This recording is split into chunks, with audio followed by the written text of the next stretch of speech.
What's up, everyone? Welcome back to Every Week We Follow. It is our live reaction to the 1-1 home draw to Leeds United. We're live.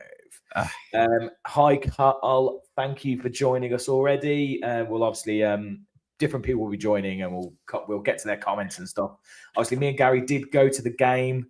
It was exhausting. Mate, it was draining. It was emotional, mate. Do you know what? I said this in the build-up, and I think what's most disappointing about today, I even said it doesn't matter how we play because it's about getting results, right? But the way you get results is by turning up and having a go, right? If it doesn't come off and things don't go for you, then fine, right? Sometimes that happens in football, but to kind of just for 70 minutes, it felt like we were never really in the game, mate. Do you know what I mean? It felt like everything was so lethargic and recycle the ball and nothing. It felt the same as against Brighton. It felt the same as against. I mean, Brentford was a bit different because the 10 men. It felt the same as against Everton. It is a little, it is a little concerning. I'm not going to lie, but I mean, we'll obviously get into like specifics. I mean, at the end of the day, like you said, Leeds came. They did a good job containing us. They nullified Morgan Rogers. They nullified particularly first. They nullified most threats we have. They got their goal, which we'll have a look at in a second. Absolute thunder bastard, by the way. Thunder bastard. It was a thunder bastard. Fair play. Martinez potentially a little bit suspect for that goal, but they didn't do a lot. We didn't do a lot. It was just this frustrating game of two teams that didn't seem to really have a lot going forward. Well, first and foremost, thanks everyone for that's on here right now. Make sure you hit that subscribe button if you haven't already. And you've I can't help but mate, I can't help but feel welcome to another episode of Gary's Sounds. Yeah. Mate, I think the iPad's going to die as well. Let me just plug it in. Carl, I was actually thinking about this. You're saying Konsa and Mings too slow and always sideways. There was a moment in this, although we'll get on to Mings a bit, because actually I thought some of his driving runs forward were like, he basically was just like, right, come on, let's do something. Like, let's try and get at them. And he did try and take the game by the scruff of the neck a bit. But there was a point where I was like, we could really do with power here. Like, we could actually really do with that pass, with that, just that little bit snappier passing. The amount of times I sat there, I was like, play that ball to Cash or play that ball to Sancho. He's literally here. And it'd take a couple of seconds more and the player would get across. And it's just so frustrating. Thing is, I kind of understood why he went for Mings with Calvert-Lewin, but I did. But later in the game, I thought, as we were really, past that second half, we were dominating. We were just the problem we've got is that for whatever reason, that forward pass, which is usually down to Tielemans to play, right? We haven't got that outlet, and when we did have it, we don't play it. So and it's not just.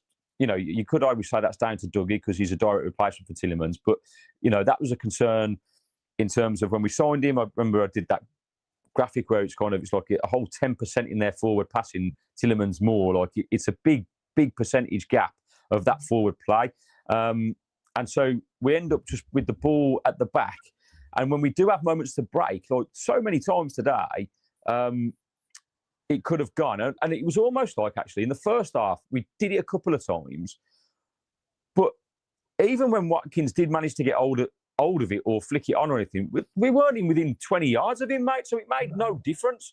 And that's credit to Leeds because and the moment Leeds did that, we knew they were going to come and press. So the moment they do that press, you might as well go. Like they had Bailey and Watkins up top. It was 2v2, right?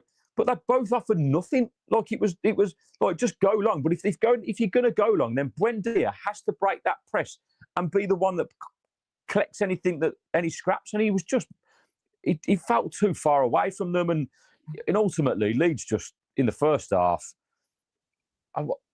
there's Watkins' chance, but we'll get onto that in a minute. But apart from that, we didn't really do a lot, did we? And the reason why we don't do it is because someone's put in here, why do we always slow the game down? We know it's possession-based, but against a team like that that's pressing you like that, you have to absolutely move that ball as quick as you possibly can. Otherwise, you just end up either giving the ball away or recycling it in your own 6-yard box. You know what I mean? And it's just we'll get to that. I've got some images so people can see. Like, so I took some screenshots from like the highlights and stuff. Yeah. I think, was it 60 minutes when Barkley and Sancho came on? Roughly. Yeah, about 60.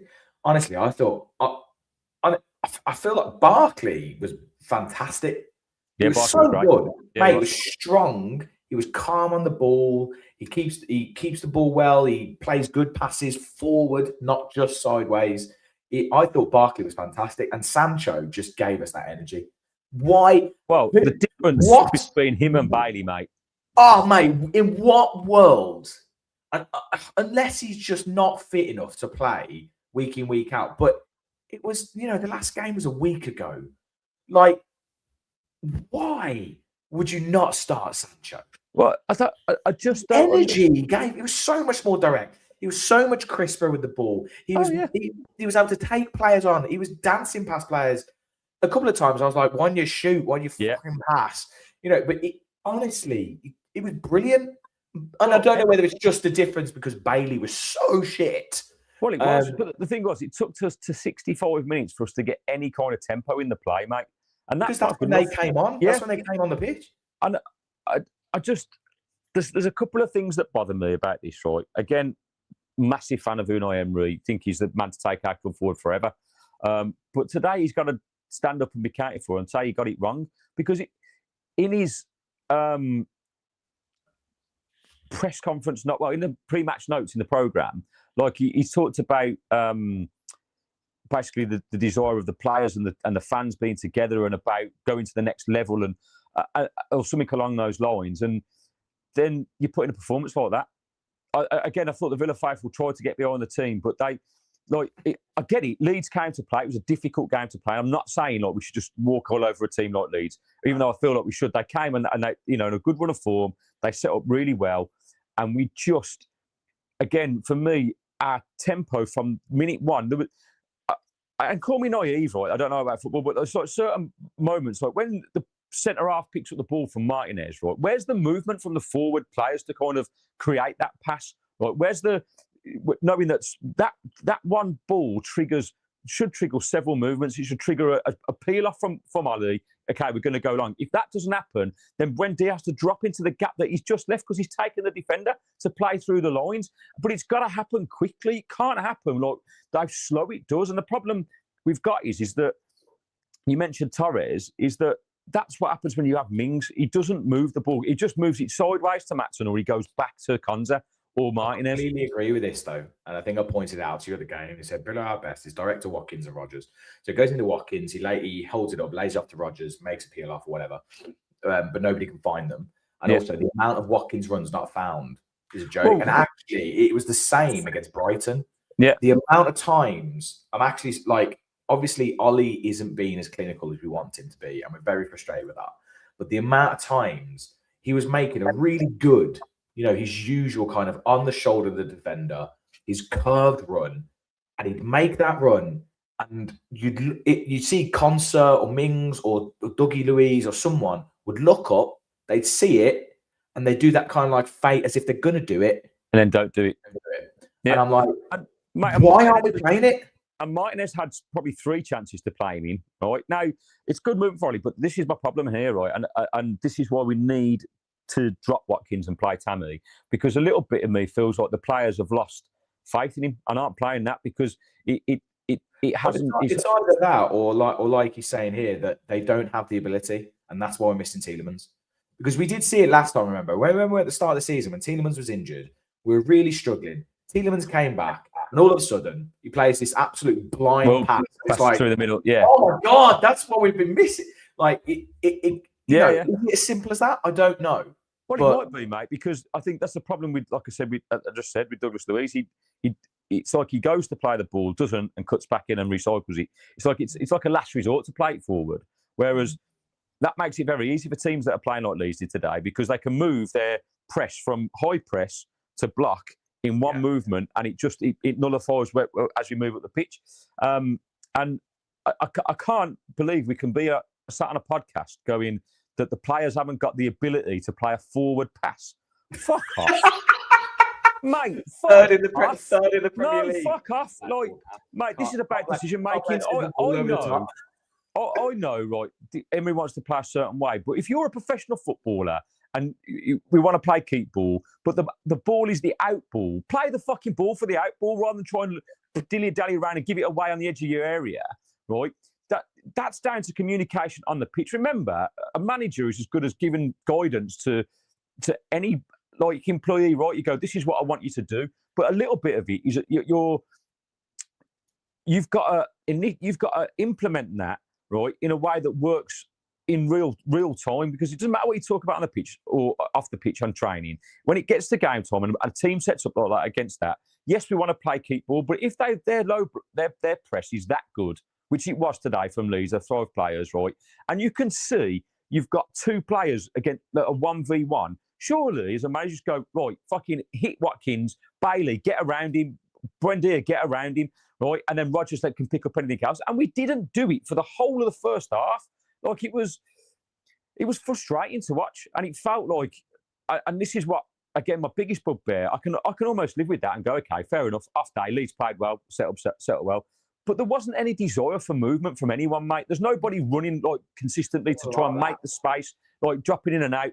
Yes, Ollie made a couple of runs, but then he gets pissed off he doesn't get the ball, so doesn't make another one.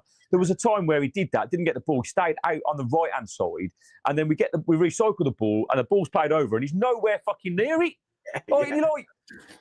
Okay, I get it. It's frustrating not getting the ball, but that's what you teach kids, mate. Okay, make the run. If it doesn't come, drop back in and make the same run again, and you keep doing it until you get it, because that's what it is. Just there's too much of that from. And particularly Watkins and Bailey, if I'm honest, that watching the game go by, there was a moment in the first half of Bailey, the ball, I think Cash had headed it forward and it was bouncing towards him and he was in front of it and he just stood and watched it and the Leeds player ran in front of him and headed the ball forward. And I was like, mate, that's unacceptable. You're not even challenging for the ball. And you just can't say, I didn't see the player. Mate, you're in the Premier League. You don't get 10 minutes to decide what you're going to do. Just what I want to see in these last 11 games now, mate, with the chance that we've got. We've been lucky today because we grabbed the point. Results have gone for us. We've been lucky for the last 4 or 5 games. Yeah, 100%. Well, mate, even in that 11-game winning run. Like, if you actually think about it, there was, like we said, there was times where we were basically rescued from worldies. That's all we were getting. Yeah. So we've been lucky for half the season. For quite, there's been a fair bit of this. But obviously these last few games, without that extra little bit of quality that we have with Tielemans and Kamara, we haven't been able to get into it, get near it. Yeah, we've lacked that little bit of quality, right? It's just I just want to see, mate, in the last 11 games, just us go for it. And I don't mean go for it all gung-ho and all that. Don't change the way we play. I'm on about go for it energy-wise. Come on, boys. Like, I know it's a long, hard season and we've got a lot of games of football to play, but we know we've got McGinn and Tielemans coming back. Periods, don't we? That's what's frustrating. Like, I actually thought the last 20 minutes, yes, okay, it wasn't quite there, but there was sudden energy and the crowd were lifted. Exactly. Everything was like, it was just like, we're running with the ball. Like, 20 minutes for 90. That 20 minutes for 90, because that will, one, it will get the crowd up and the crowd will love it because everyone's energised and it shows that you're trying. Like, you can't just have, like, this is going back to fucking Paul Lambert days where we'd play 20 minutes well and then get hammered anyway because we played 20 minutes. Like, it's not good enough at this level for where we are. Like, people go, oh, you're being too harsh, right? And I've always said this, right? It's about being hypercritical because of where we are, not the expectation, but we're third in the Premier League. We're trying to push to go and win the Europa League. We're trying to finish top 3, yeah? That's what we should be finishing. So to do that, how much do you want it? Minimum top 4. Yeah. Like, top 4, we should be looking to, like, get Champions League properly, not getting it through the fact 100%. That the coefficient goes down to 5th or whatever. So, mate, so how much do the players want it? Because today, until the 65th minute, it looked like they couldn't be asked. It was, we're going through the motions and it felt like a training game because no one wanted to make a run, or if they did, the ball didn't go, the lack of communication. Like, where's the desire? Where's the kind of pure, raw emotion of that football brings out. Do you know what I mean? The desire, I guess, it wasn't there. And that worries me going into it, because we don't have to play well for the remainder of the season. I'm not fussed about that, but we do have to go into games believing we're going to get a result. And actually, no team in the Premier League are going to roll over for us. Like that Wolves game next week is going to be difficult. It's their cup final. They're getting relegated regardless. They're going to want to beat us because they're at home. They've just had a great result against Arsenal. Right? They're going to want to come out and come. And if we turn up like that laxy-daisy thinking we're going to beat them, like we ain't going to. We're going to lose the game. If we turn up like that against them, Chelsea and Man U, we'll lose all 3 games. Yeah. So which is a really, really bad like that. That's a terrible situation to be in, because as much as like I said to you, as much as I'm confident, I'm still confident that we will, and not because I feel like we're gonna play well this season. Like I even think like third is just, for me, like it's a brilliant thing. And yes, we've had a really interesting, like this title charge stuff, and potentially we could just go and win every game now and just suddenly play well, and it's still possible. So I'm not like sitting there going it's impossible, but well, mate, look, the only reason we are where we are, mate, is because those below us are fucking around. Because Chelsea, Man U, Liverpool, they haven't got their shit together. They're in massive transition. They're all over the place. And that's the only reason we really are where. And obviously, we had the 11-game winning streak. But like I said, we got quite a lot of luck in that. And that's the only reason that we're really where we are. And we're only staying there because we had such a good run. And we had like a 12-point buffer or whatever it was. And now that's down to, 6, I think, from Man U, unless they win. Yeah. If they win on Monday, then it goes down maybe to 3. Yeah. And so it starts to get a little bit edgy. Well, then we've got to play. If they beat Everton on Monday, we've got to play them in a couple of weeks, mate. So it means they could probably leapfrog us if we don't pick up points. And I just, again, that desire. Now I know I'm not saying compare these to Villa, most Villa players, but we are on an elite level, and I don't think the standard in the Premier League, right, is it's pretty on a par with what each team has on a baseline, right? Particularly from probably, I don't know, 15th up, right? It's a pretty decent standard. The teams are beating teams. It's the most competitive league has ever been in the Premier League, in my opinion, this season, right? So it's there to play for. And I'm just watching this Man City-Newcastle game. Now, Man City, right, need to win today to put pressure on Arsenal, right?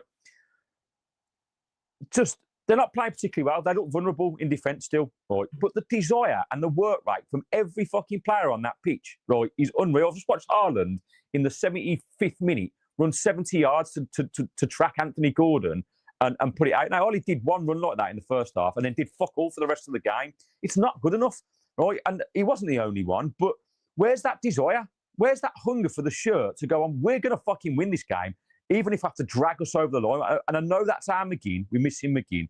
But every player should be doing that, mate. This is like the best season we've had probably in the Premier League era compared to when we finished second in 1992, right? And a real chance to potentially finish second. And today, we looked like it was just a nothing game that we didn't have to win or anything like that. We went through the motions until Sancho and Barkley came on. And then finally, he took... I'm not adverse to him playing 2 up top with Tammy and I actually thought it was. I called just before it happened. I said, I hope you should take off Buendia, put Tammy up with Ollie, because we're dominating in that area. We're getting balls in, but we just can't get it around them. And actually, we'll get onto the pictures now. So actually, let's look at some of the comments, because I think it's an interesting one. After today's performance, who thinks we'll still finish top 4? Now, if we play like that every week, we will not finish top 4. I don't believe we will play like that every week. We also do have players coming back. And I think that's crucial. Yeah. So like McGinn potentially could be on the bench next week. He should be back then for Chelsea. I think Tielemans is a week or so after that. Yeah. So we shouldn't continue like this. If we continue like this to the end of the season, we don't deserve top 4. Because we're just going to fall out of it, because Chelsea and Man U will sort their shit out. Yeah. So, but I don't see us doing that, and I also don't see Liverpool ready to eat my words. And obviously, it depends on how they do against, who is it they've got tomorrow? Who? Liverpool, Forest. They got Forest. They got Forest. Who, by the way, have got a very good record against Liverpool. Well, mate, look, new manager bounced. They had a brilliant result against Fenerbahce on Thursday. Yeah, they were. They're fantastic. They got so I'm kind of looking at that, and I'm going, I just don't see Liverpool, and this isn't because we're going to be brilliant. I just don't see Liverpool winning 3 more matches than we will in the last 10. Looking at the league table there, it's just popped up on the screen. Right, we are 8 points ahead. Yeah, 9 points ahead of Liverpool. So if they match us, they'd be 8 still. Yeah, like it's just come on. Like we've got to get our shit together. This is what I'm saying. It comes down to how much do we want it. We should, in theory, it doesn't matter how necessarily badly we play. We've got enough in that team, even with the players that we're missing. This is what I mean. I think I'm looking at it going, I think we need from the next, 11? We've got 11 games. I think we need like 5 wins. Yeah. That I feel like if we get that, I think we go over the line. I don't think that's necessarily looking at other teams, right? I just feel like that is probably enough. Well, look at the start of play today. I always said 9 points from the next 4 games would be brilliant, right? It'd be amazing, right? Now that probably ain't going to happen, but I would take 7. Like beat Wolves, beat Chelsea at home, and Man United away is just a write off for me because we don't fucking win that. But then we've got West Ham and Forest. Right now, again, when you get into those, they're live though, aren't they? I mean, West Ham has no push over the minute either. They're just getting unlucky. Mate, they played well today. West Ham played well today. I love this from Carl. Watching St Villa Park's become a Wendy house. I do like that. Yes, Carl. Oh, dear Lord. Interesting. So Carl's saying 66 is what we need for Champions League. What are we on? 51. 51. Yeah, so it's 5 wins. This is what I was saying. Yeah, so I think we need 5 wins. I've actually got I've got some pictures here. So I'm just going to move these from the stage just for a sec. So this is their goal. Yeah. Now, it's obviously a good hit. I don't have the next picture, but I'm sure lots of people have looked at it. I'm very sort. Emmy's too far. He's too far over, and I think he's too far over for me. Like he's not in the middle of his goal. I agree with you. I just think he's kind of half anticipating a cross, and he's not prepared for the shot. Because he's looking. If you watch it in the video, he's looking out, so he's looking at the defenders, which he needs to do anyway. I know he needs to do that, but he needs to anticipate the shot. Arguably, should we have more than one man in the wall? Would it have made a difference? Probably not. Well, and of all the men to have in the wall, fucking Leon Bailey, he might as well not have been there anyway. Do you know what I mean? Fucking dick, right? Yeah. The reason I say it is because basically when the goal goes in, you see him actually scrambling across the goal. He then jumps for it. He dives for it. And he goes over his hand, which says to me, 1, he's not set because he's having to run across, and 2, it's gone over his hand, which means that he's too far out. He is anticipating the cross, and it's a great hit. It's a wonderful. Yeah, mate, I mean, I agree. Maybe Emmy could do it, but the technique on the strike is unreal. Yeah, it's a great hit. It's a great. He's not expecting it, is he? Right? Like, because if that comes in across, I mean, if you think when Morgan Rogers scored their free kick up at Ellen Road, right? That was poor goalkeeping for me because he's barely. This was a thunder bastard. He fucking wellied this, and the technique, the way his feet come across each other, and he's like, if you watch it, the technique is brilliant because his shooting foot finishes across his standing foot, which means the whip is just that. It's brilliant technique. If you're gonna watch a free kick be taken, that's how you take them, mate. Like, and it asks questions, but it was no more than Leeds deserved, if I'm honest. Like, they were the better side in the first half, but by a mile, by an absolute mile.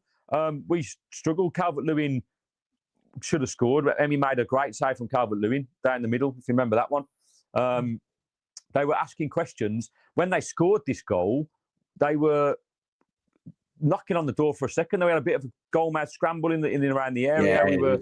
It was squeaky bum time, and like, thankfully we managed to hold on. But we're just going to have to chalk this one off and go again, mate. Just it's a good hit. I think. Yeah, you could say Emmy.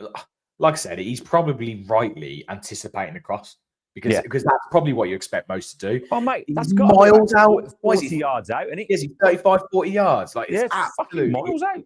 Yeah, he's hit it with such pace, like you said. But Alex, good old Alex, I play amateur goalie here in Miami. Are you at David Beckham's team here? And as soon as the camera showed that image, I screamed, "He's going to shoot." Very poor from Emmy. At least he made saves later on. But the Leeds deserve something. I do agree. I agree with that. I think completely. The draw, I think the draw was the right result. To be fair, mate. I think we're lucky to get a point. We didn't do it nowhere near enough. Well, I'm glad that we did. But you talk about getting over the line. I'll take your favourite man here, mate. Your favourite man. So obviously he gets into this position. And you look at it here. Why is he shooting? Mate, it is a man that is void of any confidence or ability to play football. Like what this doesn't show, right? That shows him shooting, but he'd actually got the goal side of the player. He could have taken a touch, walked it in, and tapped it in. I'm just like I'm literally like even if you go out left, the keeper comes out and you can just nip it over him or something. Like, I don't understand why he just hits this little pea shooter. Mate, it's a really shit strike as well. Exactly. So let's say even just shooting from there, because he's on the edge of the area, right? Worth a shot. His effort was horrible. He literally passed it back to the goalkeeper. It was shocking. What's the distance between him and the goalkeeper there? 10 yards, if that. Like, there's no technique or composure there. Like, this guy frustrates. I've heard some videos this week going, I can't believe people are moaning about Ollie Watkins. I can't believe people aren't moaning about Ollie Watkins. Like, how, if you're Tammy Abrahams, Unai has decided and gone, yeah, Ollie, you start today. After Tammy scored against Newcastle last week, looked lively. Even when he came on today, 15 minutes, he offers so much more. What I'm going to say is Tammy didn't have much. Yes, okay, he probably didn't get stuck in and do all the running, create space for others, blah, blah, blah, blah. But he scored. That's the difference. He scored. Yes, okay, it hit him, but he actually kneed it in. He just kind of swung some at it, and he scored. I'm telling you, if that's Ollie Watkins, it's not going in the net. Why do I get the feeling that Tammy Abraham, right, we're going to end up selling to Roma? Because Marlon's going to get on the phone and go, mate, it's happening again. It's happening again. You ain't going to get in. Keep trying. You could score 7 goals in 11 starts, and they'll still fucking sell you to Roma. So you come and join me over here. Like, I know he's already left Roma, but he'll go back there, mate, because he's right. Kevin's right, by the way. Don't forget Sancho. We already Kevin. I don't know when you joined, but Sancho and Barkley. We said at the start completely changed the game. We thought for the last 20 minutes or so of the game. I would say they should start Wolves. If Onana can't, I mean, the problem with Barkley is I just don't know how long he can play. No, mate, but I would go start Barkley and Onana. Start Barkley and Onana, right, as the pivot, right, and drop Dougie right for now, because Dougie's just hasn't quite. I think he might need a little bit more time just to get a partnership with Onana in training or whatever it is, because that midfield just looks too disjointed for me at the moment, like compared to what we've had and what we've been privileged to. I mean, I'm not going to go on about the injuries, but it just shows how key those 3 players that we've lost are to our midfield and how we operate as a team, because we just don't have the coercion without them. We don't move the ball quick. We don't get in between the lines quick enough. And subsequently, we don't create anything. An interesting take here from L7X for the win 255. I've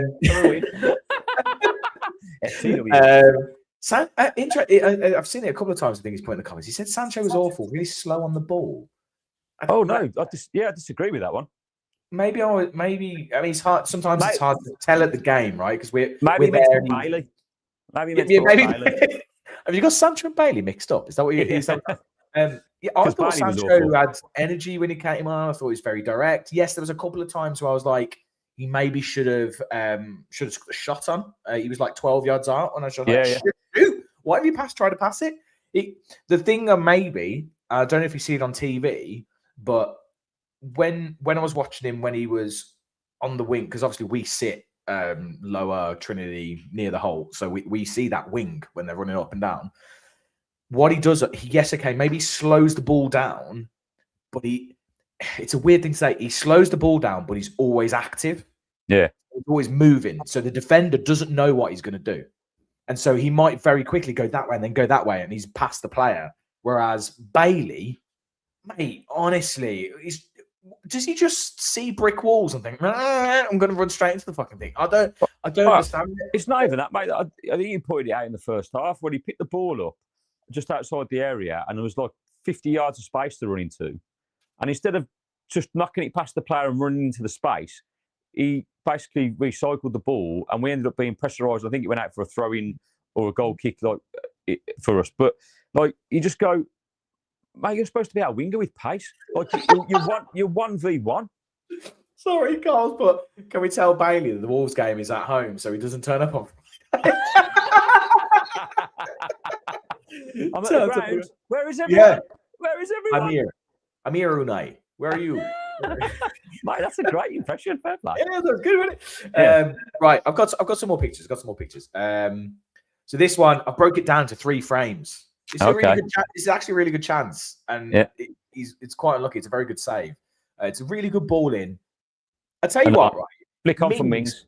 I tell you what, Mings today, attacking wise, aerially, and just like I thought he did all right, mate. He was just like a steam train at times, wasn't he? There was times he was running down that left wing, and I was like, bloody hell, what's going on here? It was very interesting to watch. And obviously, he flicked it on, and Onana, you look at that still frame. Mate, he's got to score. He has to score. Does he tread on the ball? I feel like he treads on the ball rather than kind of like his leg or something. Keeper saves it. I think there's a second save. I think as well. Like, I think he kind of like dives out and manages to make a second save as well. So that's a really good chance to get us at 1-1. I've lost Gary to the mire of Man City Newcastle. Yeah, sorry. I can't say. Go on, I am listening. It's all right. Villa podcast, Man City Newcastle. Oh, hang on. I need to get this on. There we go. That's a bit better. That's a little bit less bare. Yeah.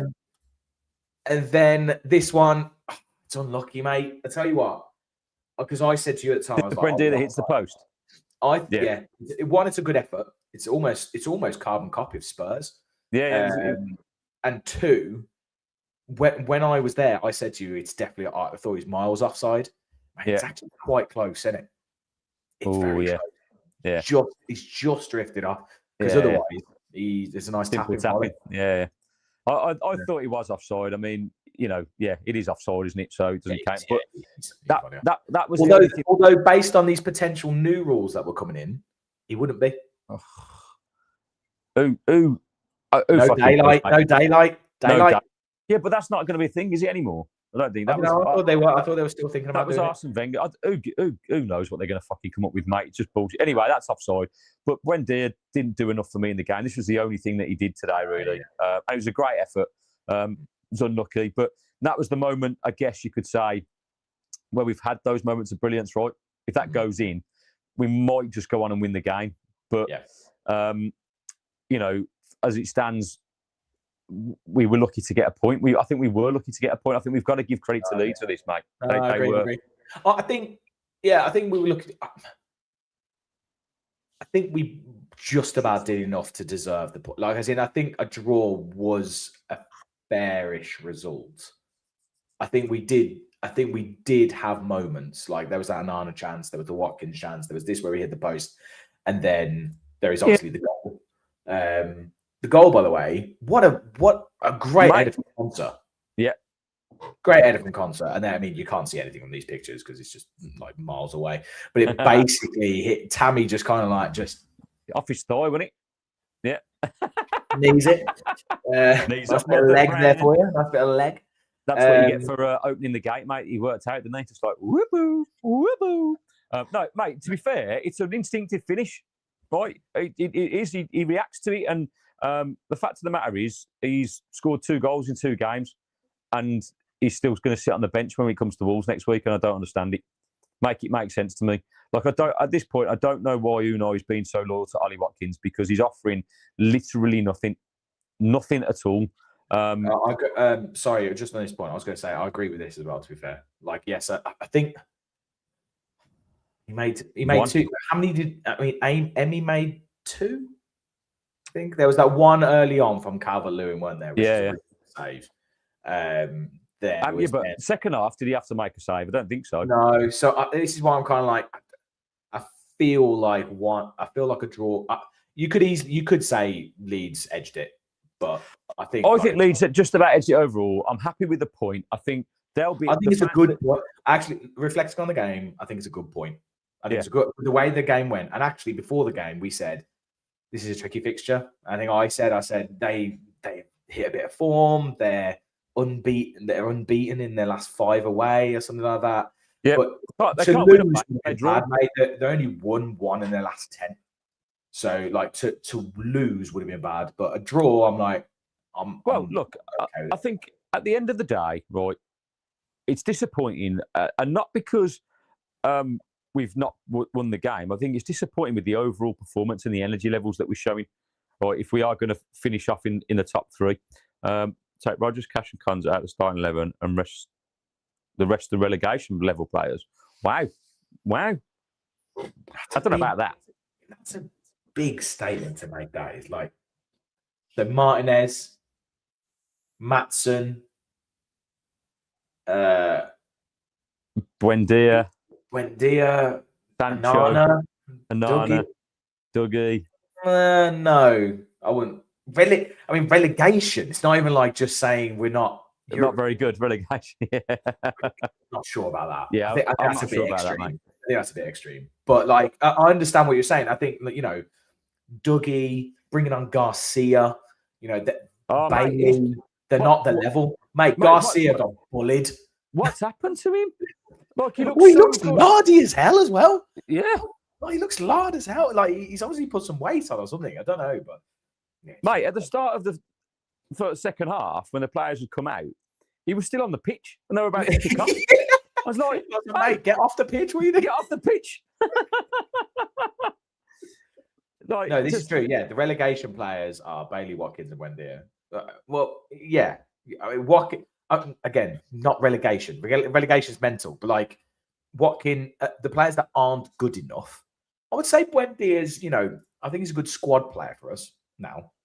Thing is, we talked about this on the way back to the car, didn't we? Right, that Buendia has basically gone from being a super sub, coming on and changing games and having those magical moments, to having to start most games, and he's just struggling to cope with the demands of it. I think, like he's not that player. He's not the man that's going to play for 90 minutes and run his ass into the ground for 90 minutes and be consistently good. And today was one of those bad games where he gave the ball away sloppily. He didn't really offer a great deal going forward. He had that one shot, obviously, in the second half at the post. But, yeah, it wasn't a great day at the office for Buendia. And then he's not the relegation players, but this has been the problem. I was hoping that the players that we bought back in January, Tammy seems to have done all right, scored 2 goals in the last 2 games, but Douglas Luiz and Leon Bailey needed to up their levels. And I think it concerns me that, Emery thought that these 2 were not good enough and got rid of them. And he's had to bring them back because needs must. And they haven't really kind of done anything since they've come back in the last 3 weeks. Right, his hands were tied. There's nothing. Yeah, no. And it's also a case of we weren't bringing them back because we wanted to replace a player. Like, as in with other players, like Marlon. Obviously, we sold Marlon. So we sold Marlon so we could get Tammy in, right? These 2 came back, but we couldn't sell a player. It's not like we wanted to bring them in to replace someone. We had injuries, so they've basically come back just because we needed something. We probably wanted other business, but we couldn't because we had to get this done, and we can't make funds because we can't sell anyone because we've got 300 players. So it's like you just kind of stuck. And so the Dougie one, I think, big fan favorite. He will give his heart, because Villa is. Like, he loves it. Club. He loves the club. He wants to stay. I think if we decide to keep him, obviously I think it's a £21 million option. If we decide to keep him, I think he's happy to sit as a squad player. He's useful, right? Bailey, God, we'd made the right decision. Just let him go. I would have rather have just gone, let's just give this Allison kid a go. Yeah, and obviously he's injured, isn't he? Picked up a knock again. He's picked up a knock, so that's why he couldn't play. So annoying, mate. It looks like Morgan Rogers' little brother, and we just need him for him. Yeah, and I think here So it's like, was today a bad result and performance, or is it just the level of the player we have at the moment? I think right now, yeah, it is because I think, Matt, you do any team, City, Arsenal, whoever, if you take 3 of their starting 11 in a singular kind of area of the pitch out, they're going to struggle. City struggle without one player. Yeah, without Rodri, they can't win a game for shit. So, you know, like if you took Declan Rice and I don't know, freaking. Well, if you took Declan Rice, Zupermendi, and another, right? Martinelli, you know, whatever. Or Odegaard. If you took Odegaard, you know, those 3 out of Arsenal, you're gonna, you would struggle. And it's the same with, like, you've basically taken the beating heart of the team out. Like we said, we would have probably been all right if we just had Kamara out, or just had Tielemans out, or just had McGinn out. But all 3 at the same time for like 2 months, it's always going to be difficult. So I just feel like everyone's jumping on the thing as if this is it. Yeah. This is it. This is it for the rest of the season. Like, this isn't it for the rest of the season. Because we've got players coming back. We've got McGinn and Tielemans coming back, man, and that's important. Yeah, it's massively important. And if he does start playing Tammy and giving him minutes, I'm convinced Tammy will get 5 or 6 goals before the end of the season. I'm just disappointed, right, that he didn't start Tammy today. I don't understand. I just... Tammy looked frustrated on the sidelines doing little warm-ups. He was frustrated. Mate, I'm not even saying drop Watkins. Play them together from the start. That's a game, Leeds at home, that we should have gone an attack to try and win. So drop Buendia, play with 2 up top and ask the questions. Because, again, if we'd have done that from the start, right, with how they played and how they set up against us, 2 up top would have been very different. If you'd have had Tammy and you know, you could have used Tammy as a target man and have Watkins playing off around him. We could have had some joy there. We could have. And the fact is, we'll never know because we stuck to the same way that we play. And it's just frustrating when we know what's at stake, you know, and these next few games are going to probably determine where we finish in the league. Yeah. Do you know what I mean? It will do because there'll be eight games to go after we played that Chelsea Man United game, right? And then you've got West Ham and Forest. And again, 2 teams that are battling to save for Bob. So those are not going to be easy games. They're just not. Do you know what I mean? So, you know, West Ham at home, Forest away. But and then we've got Sunderland at home, I think, after that. So, another tough game. You know, I just say, Villa Park's no longer a fortress. It is an official a Wendy house, as Cole said. House, it's a sandcastle. It's a sandcastle. But the Tammy thing, I don't know if anyone else was at the game and whether they could see it, but from where I was sitting, which I will say, I've got glasses on, and it is the other end of the pitch, right? It's not the other side of the pitch. It's the side we're on. Makes my nan look well. She's been doing. That's dark. Oh, it's dark. Bloody hell. But no, Tammy's there over in the other corner, alongside where we are near the dugout, and they're warming up. And this is, I think, 65 minutes in, maybe 60, 65 minutes. And you can see the ball keeps going to Ollie. Stuff doesn't keep working. I keep looking over, and Tammy's warming up, and he starts to stop warming up, and he's kind of like just trudging around. Yeah. And you can literally, mate, you can see him looking back. He's just shaking his head. He's going like this, and he's literally walking around, just going like, oh, "Come on!" Well, did you see? He's probably looking at it, going, "Why am I here?" Well, his statement after the game was basically saying, "I'm hungry and I want to play." That's what he said. Oh, is that what he said? I didn't say. Yeah, I didn't say anything about you know. So, and he said to score in front of these fans, they're some of the best in the world. Like he's just up for it, mate. And like I just think over Watkins' current form, what he's done over the last 50 games, he's scored 8 goals, mate. 8 goals. Tammy's already got 2. He's only been here 3 weeks. Do you know what I mean? Like, fucking, come on. Like, this is like now the question of, are you picking on favouritism, like, or form, Unai? I love you with all my heart, but take Ollie out the firing line, or at least play him together.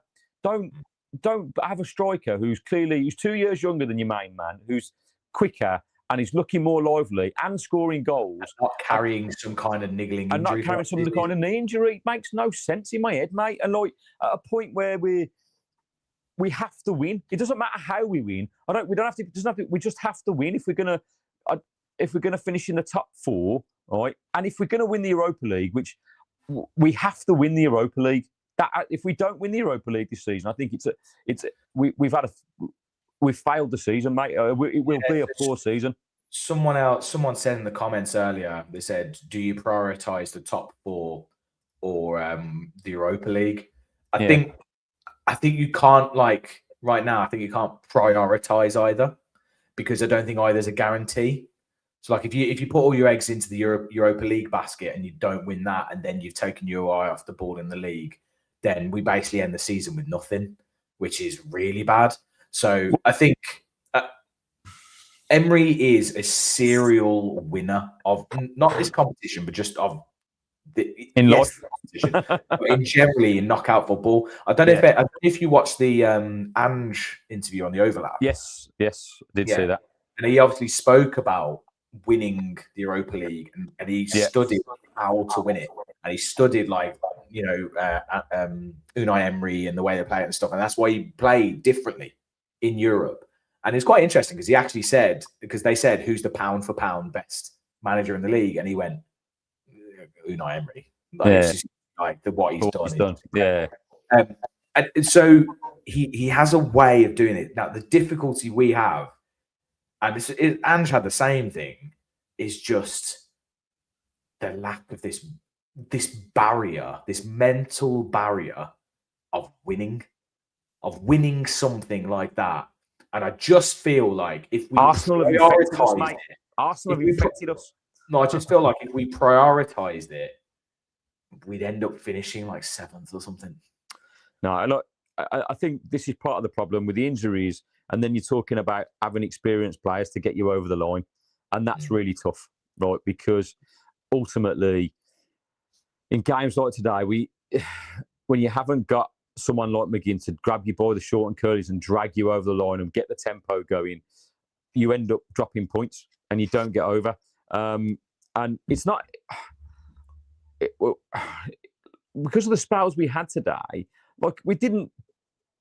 It's not as if it's the worst game I've ever seen us play, but we've got. It wasn't all. It was also like we didn't look in any way, shape, or form like we were going to win the game. We didn't look like the third place team. We look like we're challenging for a title or challenging for we look like we were European going to go 4 games at home without scoring a goal ourselves from open play. That's what it would have been, because we scored against Brighton, but it was an own goal. Yeah. So, but again, like you go, I thought the point away to Bournemouth was decent. We played well first half. We were crap second half. Right? Away from home, point, brilliant. Then, yes, it was scrappy against Brighton, but we scraped over the line. We got the win, and that's all it's about, winning. But today, performance was flat, and we didn't really ever look like taking the game to Leeds and actually winning it. Like, yes, we got back into the game in the last 15 minutes or so, and we put a little bit of pressure on. But even then, we didn't look like we were going to get a second goal. We did well to get, I think our equalising goals come from a set piece again, right? So Aston McPhee means he gets another fucking notch on his bedpost. Let's not mention the 15 that were shit today, right? Fucking set pieces. But no, the one that comes off, obviously, will be sucked off full by Unai Emery and employed for the next 10 years. Right? Another goal from set piece. Another goal, another dollar, right? So anyway, they all count. And it's just, I'm not sure how we approach the Wolves game now, right? Like, away from home. Can I just say, in this L7X for the win 255, it's going in. It's just going in on all the players. Like, are you really angry? Are you okay? Like, I know he's captain, but Watkins, Martinez, Lewis. I know I've all played loads of Premier League football. I'm not. They should be experienced enough to not need their hand holding by McGinn. That's not what we're saying, is it? But you missed the point there, mate. We know they've got experience in the Premier League, but none of them, out of all those players who've won a Premier League title, who've won trophies, who knows how to win, right? It's one thing having experience in the Premier League, but to be a natural born winner, the desire comes from, once you have that hunger of winning, right? You want it and you do anything to get it. But also on this point, it's not that we're saying they need a hand holding by McGinn. We're just saying McGinn is that type of player who just infects the rest of the team with their energy and drive. He's our captain. He's the captain of the team. He literally grabs the game by the scruff of the neck. You've seen it. PSG, like that's a classic example. He literally Fulham at home this season. Fulham at home, like honestly, he's unbelievable, unbelievable. For me, actually, like people have asked, like of the three, who do you think's the biggest missed? In my opinion, it's McGinn. Personally, because I actually think yes, okay, Kamara's a huge miss because he's so good, like at breaking up that play, and Tielemans is a miss because of that ball, but the energy and the drive. It's weird, isn't it? Because out of all the three players, they all bring something completely different to that midfield, completely different, right?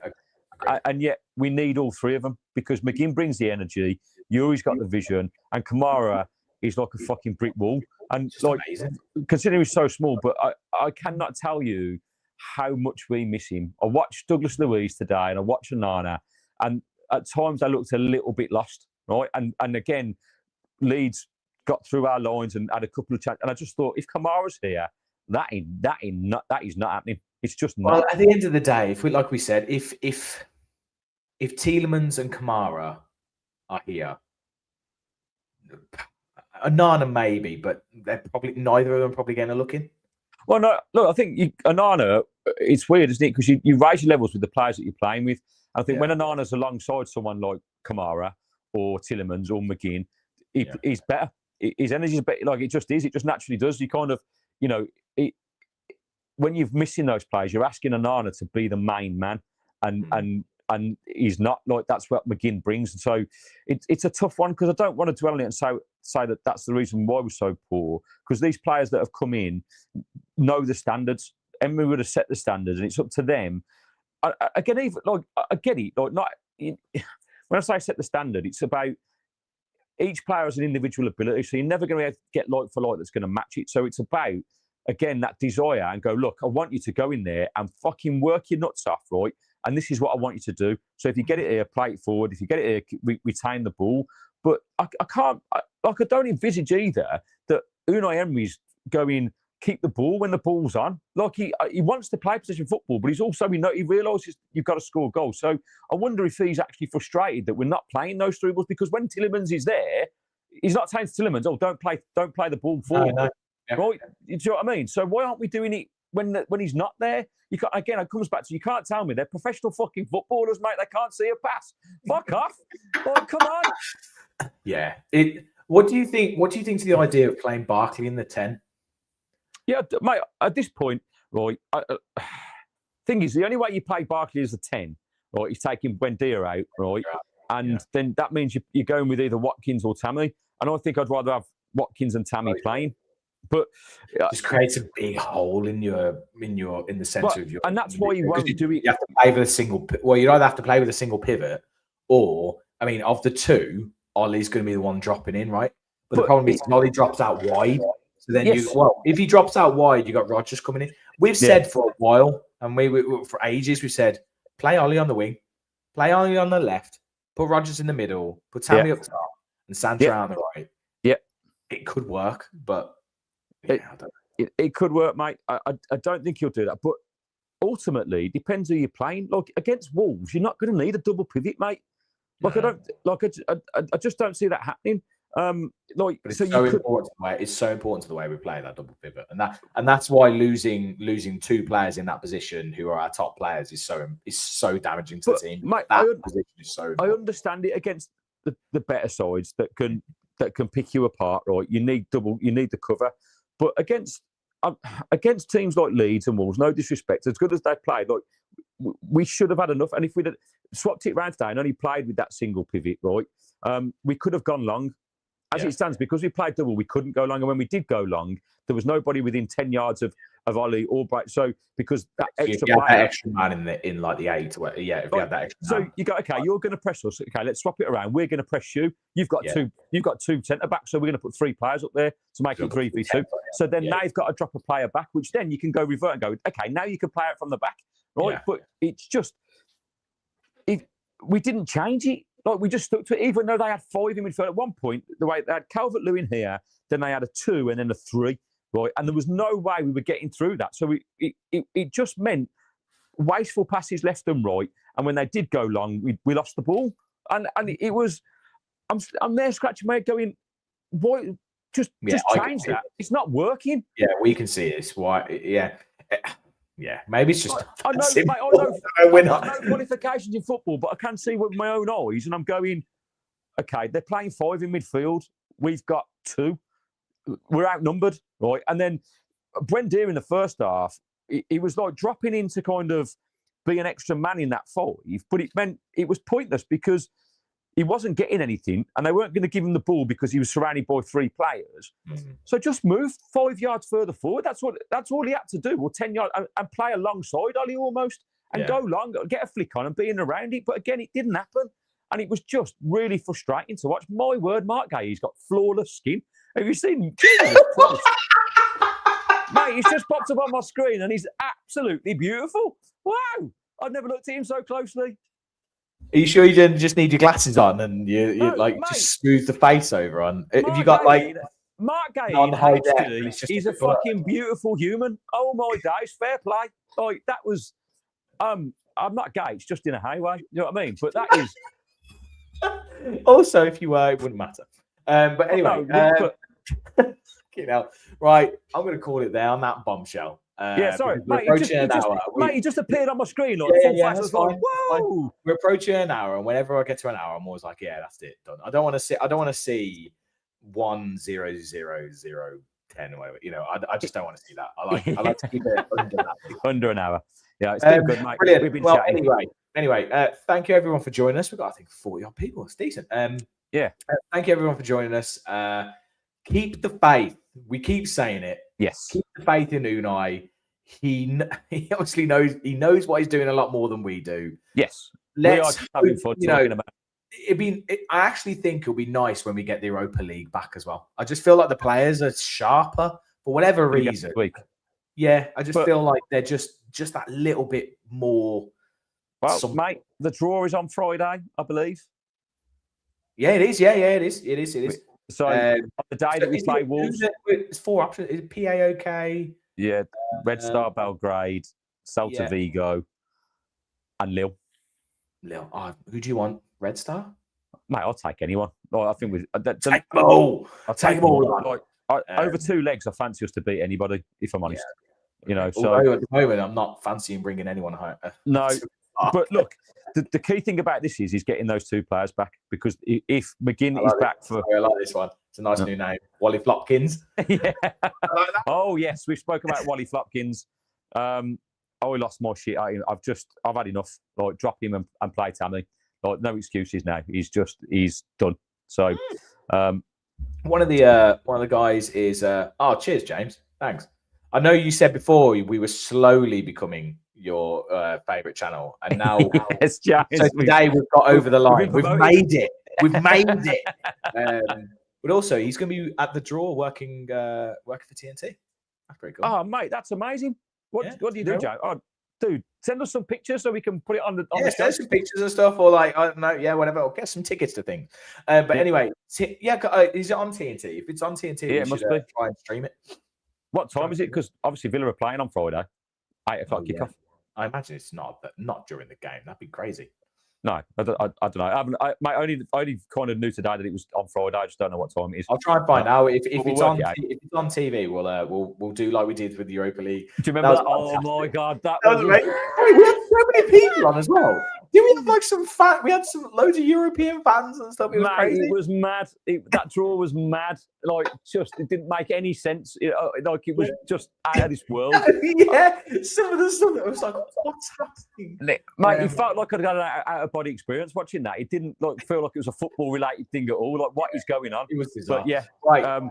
Hey, you have 1 minute before it hits 60 minutes. Okay. Final thoughts. Sing us out. What final thoughts is? I'm happy with a point. That's it. End of. We were shit today. We did well to get a point. We move on. Chalk it off. On to Wolves next week. We'll be back on Monday with our Monday thoughts, weekly thoughts. All right. And then I'm going to try my best to get a Wolves fan on to try and pick him apart. It's becoming very difficult because they don't want to talk to us, right? But I've got a feeling that he might change his mind. This one. It's someone my wife works with. Because of our current form. Well, yeah. And they've just had a good result against Arsenal, right? So there we go. So yeah, that's it. So guys, thank you for all the likes and follows. Hit that subscribe button. We'll see you on the next one. And as always, every week we follow the boys in claret and blue. Yeah. Peace.